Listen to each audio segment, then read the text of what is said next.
En lep dober večer vsem skupaj. Na začetku najprej hvala za povabilo gospodu Bojanu Brezigarju, da smo se dogovorili za predstavitev te knjige tukaj v Trstu. Sploh glede na to, da gre za publikacijo, ki je tudi povezana s tem prostorom, ne nazadnje tudi avtor bistvenega dela te publikacije povezan s tem prostorom. V zbirki Historija, ki jo izdaja Oddelek za zgodovino Filozofske fakultete Univerze v Ljubljani že nekaj desetletij, dobro, 3 desetletja, izhajajo različne monografije in letos je tako luč sveta ugledala tudi tale knjiga, ki ima pravzaprav 2 dela. Ampak o teh 2 delih je treba najprej povedati, pravzaprav, kako je sploh prišlo do knjige, namreč pot do te knjige je malce bolj zapletena kot sicer, ne. Za začetek imamo enega avtorja, ki je pokojen, namreč Milka Brezigarja, katerega bistveni tekst je pravzaprav tista ideja, zaradi katere je ta knjiga izšla. Od smrti Milka Brezigarja je minilo manj kot 70 let, kar je v okviru zakonskih regulativ v zvezi z avtorskimi pravicami pač čas, ko se avtorske pravice še vedno upoštevajo. In v tem kontekstu smo mi morali najprej priti do dedičev Milka Brezigarja, zato da bi lahko potem to knjigo sploh izdali. Pot je bila sicer malo nenavadna, jo bom ravno zato opisal, kakšna je bila ta pot. Namreč Milko Brezigar je bil sicer najprej pokopan v Salzburgu, kajti umrl v Avstriji, potem pa kako leto kasneje prepeljan in prekopan na ljubljanske Žale. Grob na Žalah seveda ni težko najti v današnjem času, se ti ne rabiš iti sprehoditi po Žalah, pač pa pokličeš in ti povedo, kje je grob, številko, in potem je kolega, ki tam tudi zdaj zadaj fotografira, šel na tja, zato smo imeli vsaj sliko. A vendar, želeli smo priti do živih oseb, zato smo in na Žalah so našli na roke in so sporočili, kdo je skrbnik groba. Skrbnik groba je gospa Marija Brezigar, sorodnica, ena od teh 5 sorodnikov, ki smo jih potem morali kontaktirati v zvezi z avtorskimi pravicami. Tako da se je treba seveda najprej zahvaliti, knjiga sploh šla tem 5, torej Mariji Brezigar, Adriani Brezigar, Diani Brezigar, Andreju Brezigarju in pa gospodu Bojanu Brezigarju, ki so z veseljem pristali na to, da mi lahko knjigo objavimo v časovnem okviru, ki je pač krajši od zakonskih regulativ. Ideja za objavo je pa pravzaprav nadgradnja tega, kar je kolega Repe že nekaj časa imel pripravljeno en tekst o Milku Brezigarju. Šlo je za neko publikacijo, ki pa je imela žalosten konec, namreč zadeva potem ni nikoli zagledala luči sveta in potem smo nekako ugotovili, da morda bi pa to bila pot, ne, da pravzaprav po 105 letih, odkar je Milko Brezigar konec leta 1918 izdal tisti svoj pregled slovenskega gospodarskega stanja in pa načrt, da morda bi bil čas to ponovno izdati iz preprostega razloga, ker je stvar aktualna v vsakem primeru, ne zgolj za zgodovinarja, ne, ampak o tem malo več kasneje. In seveda k temu potem dodati neko daljšo študijo o Milku Brezigarju, kajti te študije nekako ni bilo, oziroma njegova predstavitev v slovenskem javnem prostoru, tudi recimo v enciklopedistiki in tako naprej, bila precej šibka. In tako je zdaj torej pred nami ta knjiga, ki ima torej ta 2 dela. Uvodni del je torej ta študija o Milku Brezigarju, ki je pripravil Božo Repe. Drugi del je pa ponatis Brezigarjevega gospodarskega programa iz jeseni 1918, kjer smo pravzaprav posegli z zelo drobnimi posegi, kakšne besede smo pravilne oziroma zapisali v obliki, kot to pišemo sedaj, recimo milijon, kakšna pika, vejca ali kaj podobnega. Sicer pa je integralna zadeva, torej nismo v smislu lektorskih popravkov globje posegali v samo besedilo. Morda še kakšna opomba, ki današnjemu bralcu pojasni kakšno stvar, ki je seveda v onem času bila popolnoma jasna, danes pa je seveda zaradi oddaljenosti to nekaj, kar ljudje pač preprosto ne vedo. Zahvaliti se seveda treba tudi založbi Filozofske fakultete in pa financerjem, torej poleg založbe še agenciji za knjigo slovenski, seveda lektorjem in recenzentom in še kakšnim drugim posameznikom, ki so pomagali za to, da je ta knjiga zdaj na voljo med bralci. Jaz sem zdaj za kolega Boža pravzaprav tule 3 vprašanca, bova končala v nekem roku, tako da bo, če bo želja, lahko tudi kakšno vprašanje iz publike. Morda za začetek, ne? Kdo je sploh Milko Brezigar? Ja, hvala lepa, torej tudi z moje strani vsem sorodnikom, vsem, ki so zaslužni za knjigo in tudi knjigarni tukaj, ne, ker to je prva predstavitev, namerno smo se izbrali na najprej Trst, preden to predstavljamo v Ljubljani. Torej, kdo je bil Milko Brezigar? Ne? Milko Brezigar je bil makroekonomist, gospodarstvenik, ukvarjal pa se je tudi s politiko in pisanjem za časopise. Rojen je bil leta 1886 v Doberdobu, v številčni družini. Jaz sem napačno napisal, da je imel 3 brate, no, danes me je gospod Brezigar opozoril, Bojan Brezigar opozoril, da jih je bilo 10, to sem nekje narobe dobil podatek. Sicer je pa študiral v Gradcu in na Dunaju, deloval je v slovenskih društvih na Dunaju, pripadal je pa že od začetka, torej od študentskih let, liberalno usmerjenim slovenskim visokošolcem. Potem je šel nekako po utečeni poti, bil je pripravnik v Ljubljani in v Gorici, torej odvetniški pripravnik. Od tam se je pa premaknil v novinarstvo, bil je eden od urednikov časopisa Reichpost na Dunaju. Zaradi nacionalne, torej slovenske nacionalne usmeritve je bil med prvo vojno zaprt, preživel je nekaj mesecev v preiskovalnem zaporu, torej to je tisto obdobje največjega pritiska na Slovence, potem je bil izpuščen in je znova delal na Dunaju v statističnem zavodu Žitnega zavoda, kjer je skrbel za živilske nakaznice. Proti koncu vojne je bil, oziroma tik pred koncem vojne je bil znova zaprt z obtožbo, da je poneverjal te živilske izkaznice, vendar potem do sodnega procesa ni prišlo, ker je država, ki naj bi mu sodila, prej propadla. Bil je pa hkrati med vojno tudi pripadnik tajne skupine, ki je zbirala obveščevalne podatke, jih pošiljala v Švico in od tam torej antantnim silam in slovenskim oziroma jugoslovanskim politikom v emigraciji. No, leta 18 se je vrnil v Ljubljano in je delal za tedaj ustanovljeno vlado Srbov, Hrvatov in Slovencev v Ljubljani, torej prvo slovensko vlado, kot mi to v slovenskem zgodovinopisju opredeljujemo. In bil je torej glavni pisec, eden od več sicer, gospodarskih načrtov, gospodarskih vizij, ki so tedaj nastajale. Pričemer seveda je treba povedati, da je to prvič v slovenski zgodovini, da se je nakazovala možnost nekega združenega, širšega politično-ekonomskega slovenskega prostora. Lahko kasneje kaj več rečemo o tem, če bo čas. No, v njegovi ekonomsko-politični dejavnosti so izpostavljene zlasti 3 teme: vprašanje valut in njihovih menjav, kjer je igral pomembno vlogo pri zamenjavi več valut v jugoslovanski dinar. Potem drugo vprašanje je bilo vprašanje narodnega gospodarstva v celoti, ki je najbolj izraženo v tej knjigi. In pa tretje tako vprašanje je bilo agrarno vprašanje, zlasti vprašanje zadružništva. V kraljevi Jugoslaviji je bil najprej poslanec v začasni narodni skupščini, potem drugič ni uspel, ali prvič na volitvah pravzaprav ni uspel priti v jugoslovanski parlament.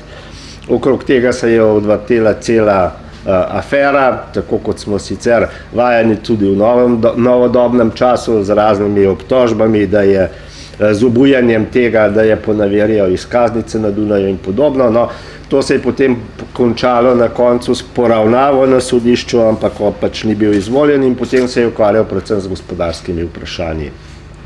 pripadal je torej temu liberalnemu, jugoslovansko-nacionalističnemu krogu. Bil je zlasti aktiven pri izdajanju časopisa Jutro, pa tudi v vrsti drugih organizacij, ker Kapital je bil takrat v Sloveniji tudi politično razdeljen. In vse inštitucije so bile tako ali drugače ekonomske in druge povezane s strankami.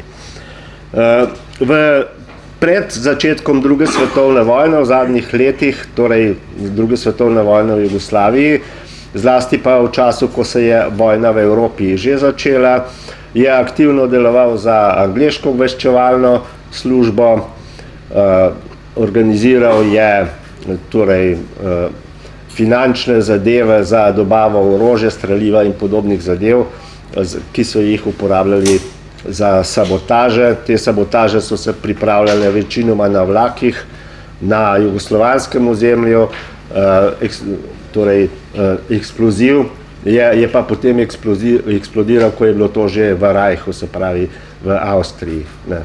Med vojno naj bi ostal na jugoslovanskem ozemlju in s to svojo skupino sodeloval z angleško obveščevalno službo SOE. To se potem ni zgodilo, nekaj časa je bil v Splitu, ta skupina se je razšla, del je emigriral, on je pa živel potem v Ljubljani in pripadal torej temu meščanskemu taboru, ki je nekako nihal med kolaboracijo in odporništvom.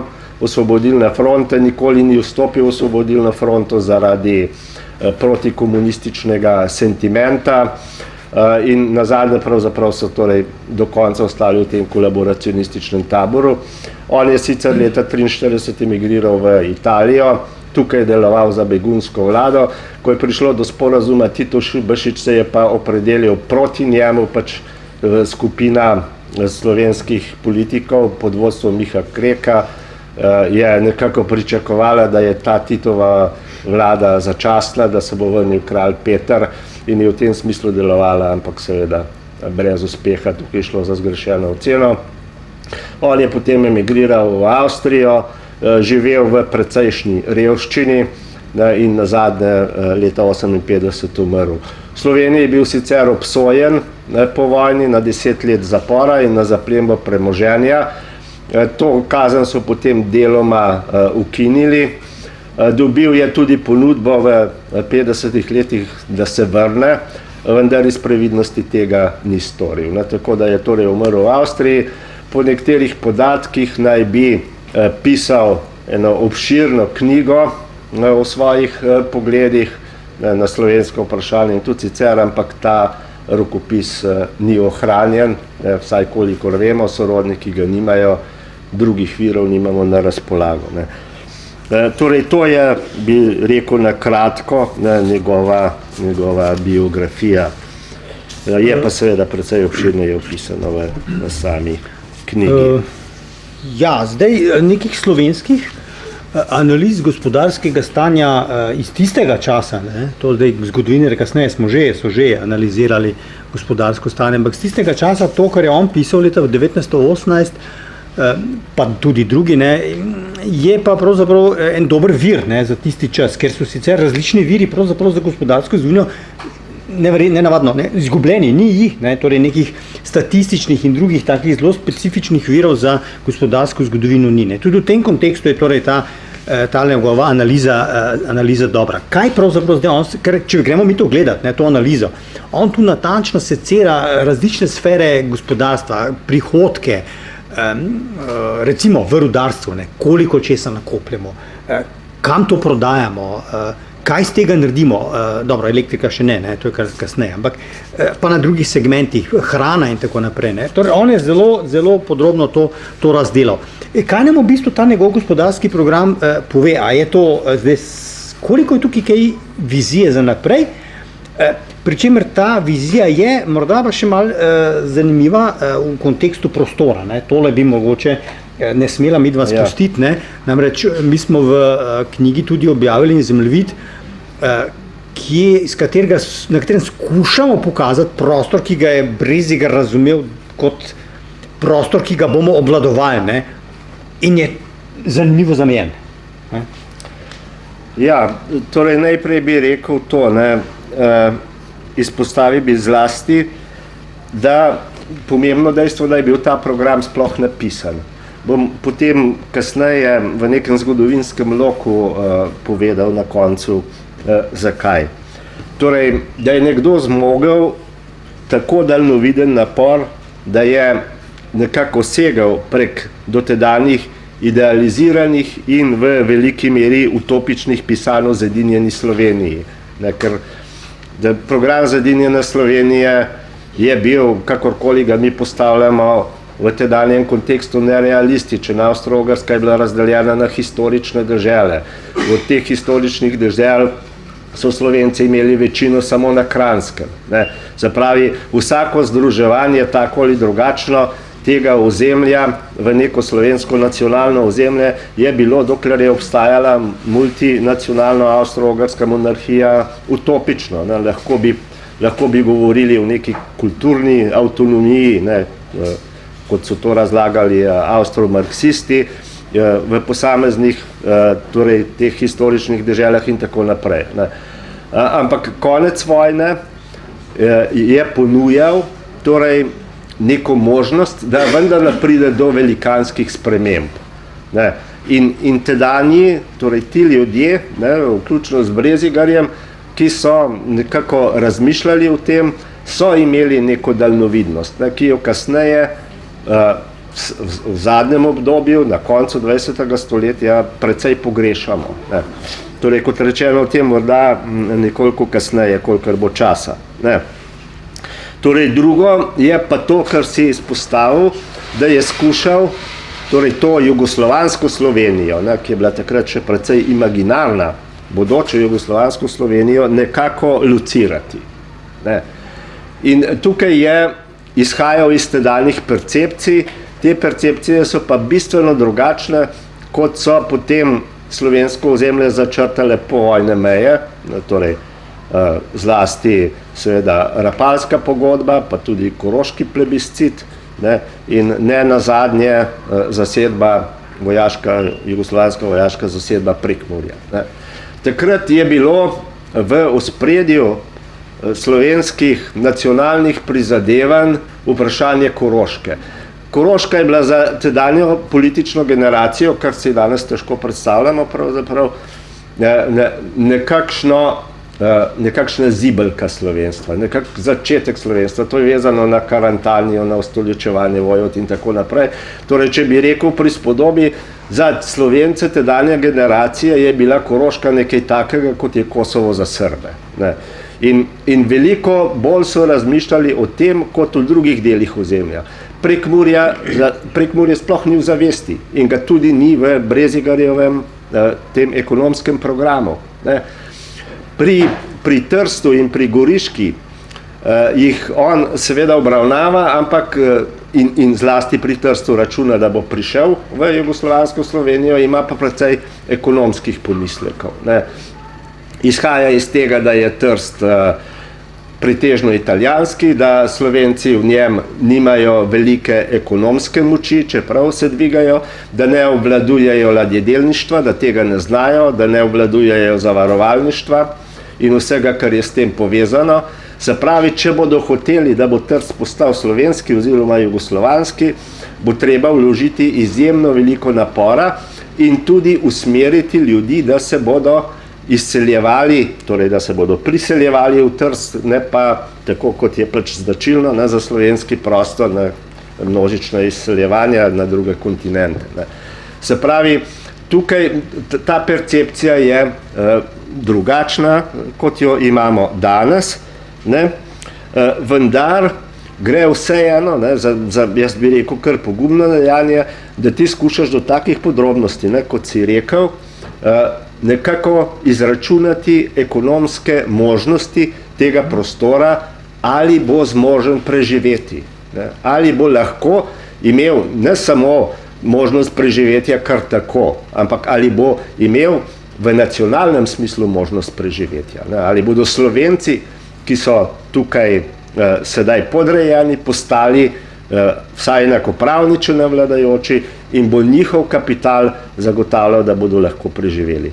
No in v tem kontekstu bi videl še ena stvar, ki je pravzaprav se mi zdi en tak novum, čeprav je bil on liberalist, liberalno usmerjen, lahko bi celo rekli pravzaprav v današnjem terminu nekako neoliberalist, je po drugi strani izjemen poudarek dajal zadrugam, se pravi neki solidarnosti, in izračunal je socialno košarico. On je izračunal v kontekstu tega, kar sem zdaj povedal, koliko mora povprečna družina imeti tistih osnovnih artiklov, ki so takrat pač veljali za neko nujo za preživetje ali za dostojno preživetje, da tako rečemo. Osnovna košarica. Osnovno, tako je, seveda takrat je to mast, petrolej, les oziroma drva, premog in tako naprej, obleka in on je to izračunal na nekaj, kar nam je danes pravzaprav povsem običajno in kar je ali naj bi bilo temelj vsake ekonomske in socialne politike v neki organizirani družbi, je on takrat že nekako vnaprej izračunal. Mogoče zdaj zadnje vprašanje moje naj bo, da moj lok narediti. 100 let je zdaj minilo, dobro, okoliščine v teh 100 letih niso linearne. Mi imamo eno svetovno vojno, ki je sama po sebi že destrukcija, potem gre za vojno, ki je pravzaprav prinesla potem drugačen ekonomski sistem, ki pa se je na nek način hotel vrniti nazaj, oziroma se je pravzaprav še skoraj primerljivo ogabnega vrnil tudi po letu 1991. Pravzaprav vprašanje, koliko smo zdaj v neoliberalnem gospodarstvu na boljšem, kot smo bili recimo v 30 letih. Tudi vizije, to, kar Brezigar piše, kaj je treba razvijati, kje sploh imamo resurse, kaj sploh lahko hočemo, tudi tu so se stvari spremenile. Seveda, posledica tega je zdaj tega razvoja je, da je zdaj Slovenija bila takrat seveda pretežno agrarna družba, še kljub vsemu, ne glede na neke industrijske centre. Malo se je to spremenilo, potem je dobima vojnama, radikalno pa potem po vojni, seveda bolj v dogmi, v začetku v dogmi, ki sicer pa slovenskem prostoru ni čisto ustrezala, elektrika pa težka industrija, to je gonilo razvoja. Pri nas smo bili že malo dlje od tega, nismo več tega toliko potrebovali, ampak žali Bog, po jugoslovanskem kopitu smo tudi mi v to padli. Potem s Kavčičem pride do nekih transformacij, kaj naj bo smiselna gospodarska vizija. Imamo zdaj tukaj kako zvezo, kaj vidi Brezigar kot smeri, kaj smo zdaj prišli, se da kaj potegniti? Ja, torej izpostavil bi nekako 3 obdobja v tej zgodovini turbulentnega 20. stoletja, ki so 3 prelomnice in kjer so ali naj bi bili 3 načrti, 3 vizije, za vsako obdobje posebej. Torej, Brezigar je bil človek, ki je padel v obdobje zelo turbulentnih razmer, torej v čas, ko je bilo najprej in primarno postavljeno vprašanje, ali bodo Slovenci kot narod imeli dovolj vitalnosti, da bodo sploh preživeli. To je bilo seveda v veliki meri odvisno od tega, koliko slovenskega ozemlja bo prišlo v nastajajočo Jugoslavijo. Torej postavilo se je vprašanje, ali bodo razdeljeni v celoti, ali bodo razdeljeni samo deloma in tam, kjer bodo razdeljeni deloma, kako, če bodo, kako hitro se bo začelo prebivalstvo asimilirati. Torej, v Jugoslavijo je potem prišel dovolj velik del slovenskega nacionalnega korpusa, da tako rečem, da je lahko preživel. Jugoslavija je tudi dala nek obrambni okvir. Prvič se je ta prostor nacionalno združil. Brezigarjeva vizija, on sicer ne govori toliko o političnih razmerah, ampak Brezigarjeva vizija recimo se je uresničila toliko, da je tukaj nastal skupen ekonomski prostor, čeprav neformalen, in skupen kulturni prostor, prav tako neformalen, s šolstvom v slovenskem jeziku. To je bilo eksistenčno seveda predpogoj, da je narod sploh obstal. Če bi bila šola v srbo-hrvaškem jeziku, ne bi seveda ta asimilacija potekala izredno hitro. Ne. Ni bilo pa politične ekonomije. No, ampak to je neko širše vprašanje. Ne. Torej on je nekako v tem delu zadev, bi rekel. Ne. Čeprav ni zadev glede ozemlja, ne, tudi ni zadev glede nekaterih drugih stvari, ampak tukaj je bila neka njegova vizija. Ta njegova vizija je bil začetek torej gospodarskega in ekonomskega razvoja, tako kmetijskega kot industrijskega slovenskega naroda, ne, kot nekega korpusa. Ker, kot sem rekel prej je to razdeljeno, ne, na historične dežele s svojimi zbornicami, s svojimi ekonomijami in tako naprej. Ne. No, tako da to je pomemben program, ker je prvi tak program. Ne. Potem imamo drugo prelomnico leta 1945. Ta prelomnica seveda uvede nek drug sistem, ampak je en pomemben, zelo pomemben, pravzaprav ključen korak naprej od tistega, kar je mogel predvideti Brezigar. Ne. Kajti med vojno se je Slovenija že vzpostavila kot država. Ne. To, kar se med obema vojnama ni mogla, niti politične elite v resnici, torej dominantna SLS, niso želele, ne, ker jim je šlo bolj za oblast, kljub vsemu govorjenju o narodu kot za narod, ne, in za vero seveda. Torej, tukaj med vojno nastane praktično republiška državnost znotraj Jugoslavije. Ne. Takrat Slovenija sploh prvič v zgodovini tudi pride v državno poimenovanje, ne, kot Ljudska republika Slovenija, ker prej je to samo politični program, ne, beseda, ki jo je pač leta 1844 napisal prvič Koseski, ne, potem pride v ta program Zedinjena Slovenija in tako naprej. Sedaj je to državno poimenovanje. Ampak to, kar je bistveno, ne, v času med obema vojnama se je ta slovenski nacionalni prostor praktično očistil, ne, ker ni torej neka politika Slovencev, je pa posledica nacionalnih čiščenj 20. stoletja, zlasti druge svetovne vojne, ne, in s tem homogeniziral. Ne. Razvojni načrt komunistov je šel, oziroma Osvobodilne fronte je šel zelo daleč. Ne. Je šel mnogo dalj kot Brezigar. Šel je sicer na svoj specifičen način, ne, ampak šel je v neko izrazito modernizacijo slovenske družbe. Res s forsirano industrializacijo in še z marsičem, ampak sredi 50-ih let, desetletje po vojni, ne, in treba je upoštevati, da je bila Slovenija popolnoma porušena, torej desetletje po vojni je Slovenija postala pretežno industrijska država. Ne. Če bi to šlo po teh prvotnih načrtih, recimo Brezigarjevih in drugih, bi bil ta proces seveda mnogo počasnejši, bil bi evolucijski, da tako rečemo, ne, če bi kraljevina ostala, in bi morda to dosegli desetletje kasneje ali še dalj. Ne.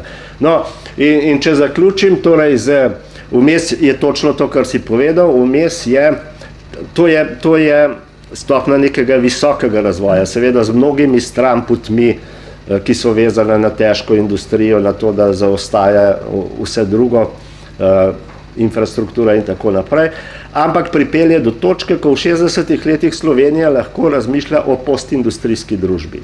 In tukaj je koncept, ki ga je postavil Kavčič, ta liberalistični koncept, ne, se pravi zreducirati težko industrijo, zgraditi avtoceste, usmeriti torej vse moči v znanost, razvoj, turizem, transport, ne, in to je pravzaprav koncept, na katerem Slovenija vegetira še danes. Ne. Torej, če vzamemo ta lok do sem, ne, je neka logika in gre stvar naprej. Od Brezigarja gre stvar naprej, ne, recimo do Kavčičevega programa se nadgrajuje. Potem imamo pa sicer samostojno državo, ne, ki jo dobimo relativno lahko, ne, če smo odkriti, če gledamo, kaj se je dogajalo na področju nekdanje Jugoslavije. Tu se pa, po mojem prepričanju, začne regresija. Ne, ker država, s katero je Slovenija postala formalno samostojna, je bila država, ki je funkcionirala, torej republika, sicer po atributih države. Imela je svoje gospodarstvo, propulzivno gospodarstvo, imela je svojo banko, se pravi, obvladovala je vse ekonomske tokove, imela je razvit zdravstveni sistem z kliničnim centrom, ki je še danes nekako ogrodje tega, simbolizirala je nacionalno identiteto z Cankarjevim domom, imela je svoje letališče, svojo letalsko družbo in svoje gospodarstvo skoraj 100% družbeni lastnini, kot se je to temu reklo. Nič od tega ni več danes. Danes je Slovenija sicer samostojna, ampak vse to je bilo razprodano. 50 milijard po izračunih ekonomistov je v tej tranziciji, se pravi denacionalizaciji, privatizaciji izginilo. In če to gledamo stališča vizije in Brezigarja in njegovih gorečih nasprotnikov komunistov, je seveda to ena velika regresija. In v tem jaz vidim pravzaprav vrednost tega programa, da nas opozori, če ni že prepozno, seveda, na dve zadevi.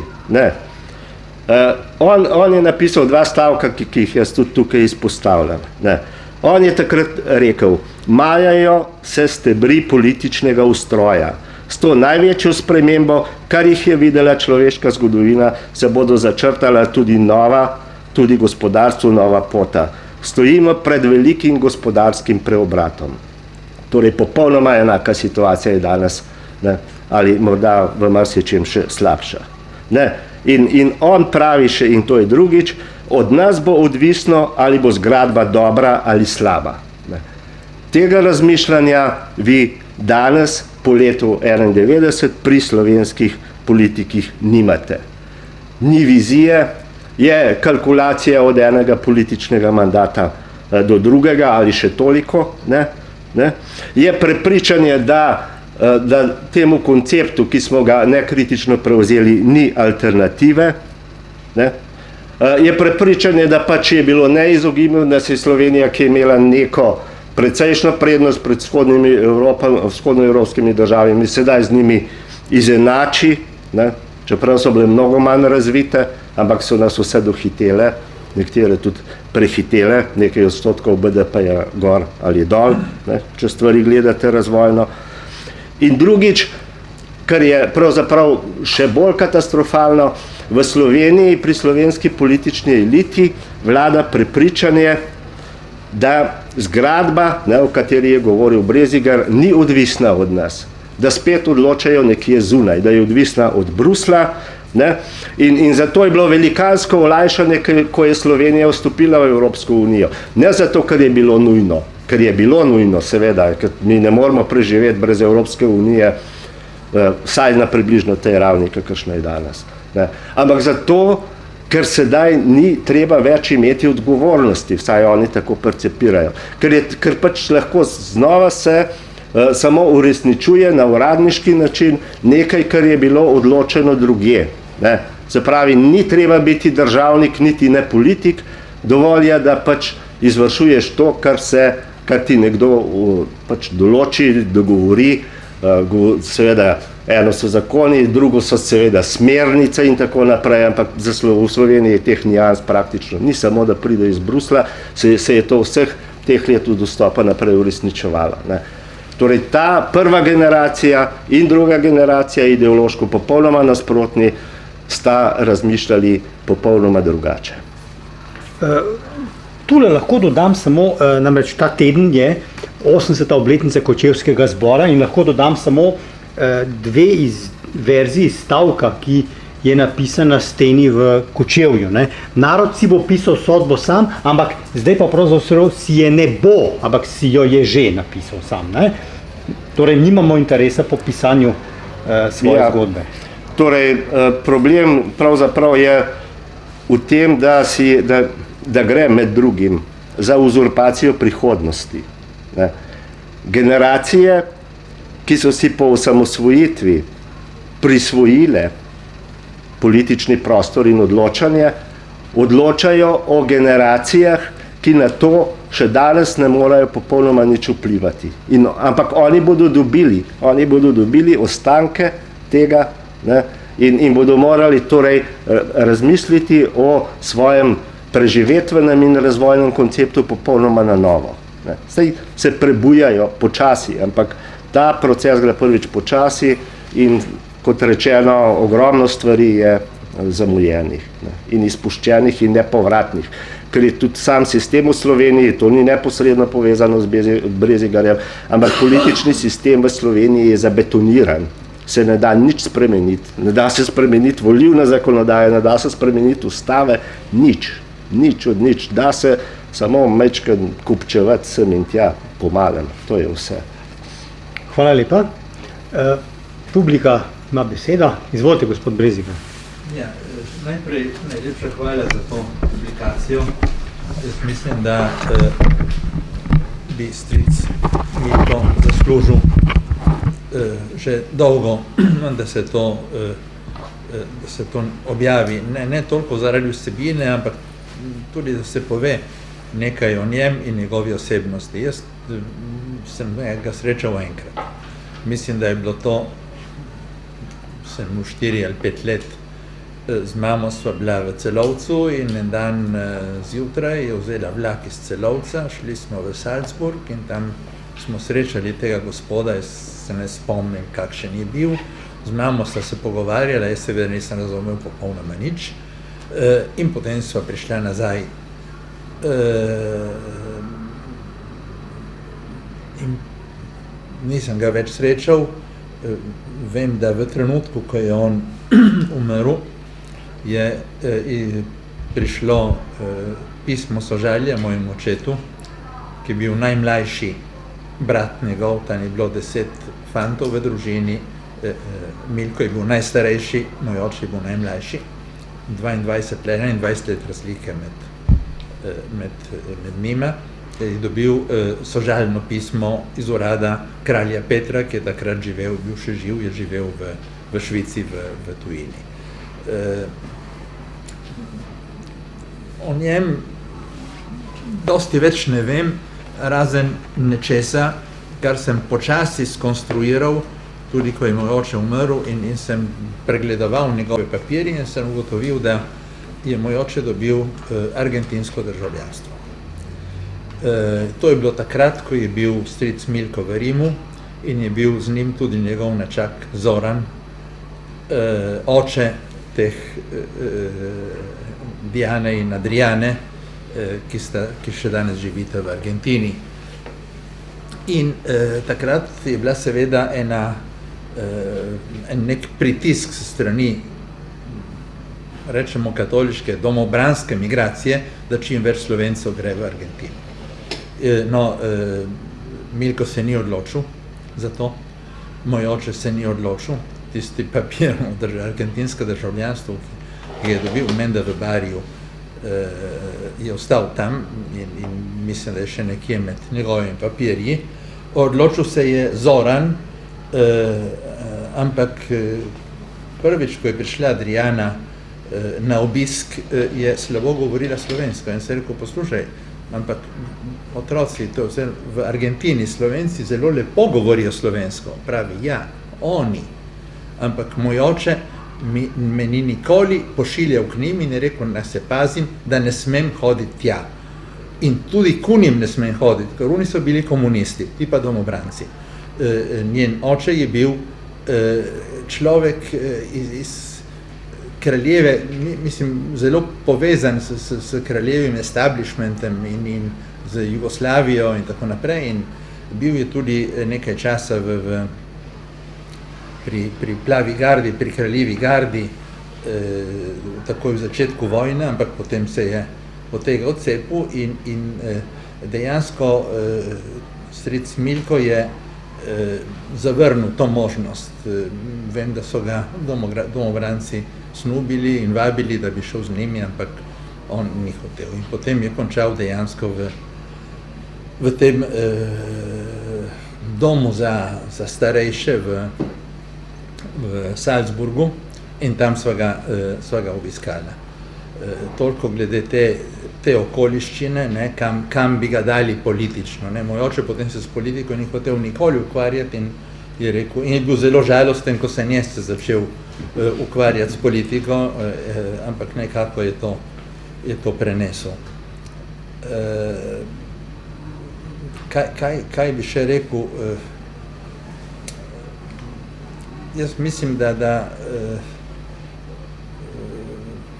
če malo povzamem to, če malo komentiram to, kar je rekel zdaj gospod Repe,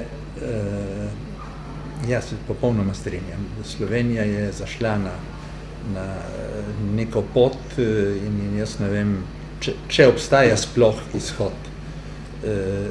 Danes slovenska politika je na psu. Ne zato, ker je ta stranka na oblasti, zato, ker je tudi, ko je bila druga stranka na oblasti. Ker ne gre več za skrb za državo, gre skrb samo za preživetje do konca nekega mandata in za čim boljši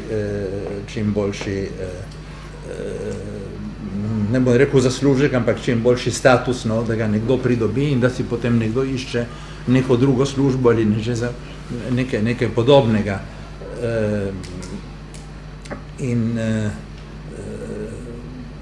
velika ambicija slovenskih politikov je biti izvoljen v Evropski parlament, ker imajo tam 5-krat višjo plačo in 10-krat višjo penzijo.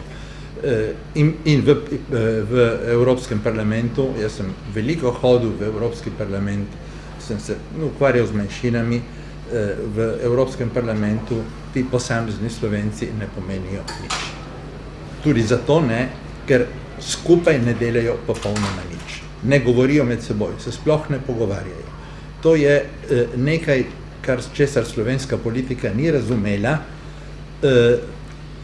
in kar recimo je italijanska politika vedno počela. Jaz sem bil 2 leti dopisnik v Rimu, sem hodil v parlament in sem ugotovil, da desni in levi pri kavi se pogovarjajo, v redu, o nogometu, ne vem, o avtomobilih, o ženskah, karkoli, ampak se pogovarjajo. V Slovenskem državnem zboru, tistih nekajkrat, ko sem bil tja povabljen, sem opazil, da eni sedijo na eni strani, drugi sedijo na drugi strani in nobenega kontakta ni med njimi. In to je seveda zgrešeno in tu so ti programi, kakršen je ta in tisti, ki so začeli postavljati po koncu državo in so bili potem seveda odrinjeni, ne, so imeli drugačno vizijo. In to je pravzaprav zelo žalostna ugotovitev. Na vsak način hvala za to delo. Hvala vam za podporo.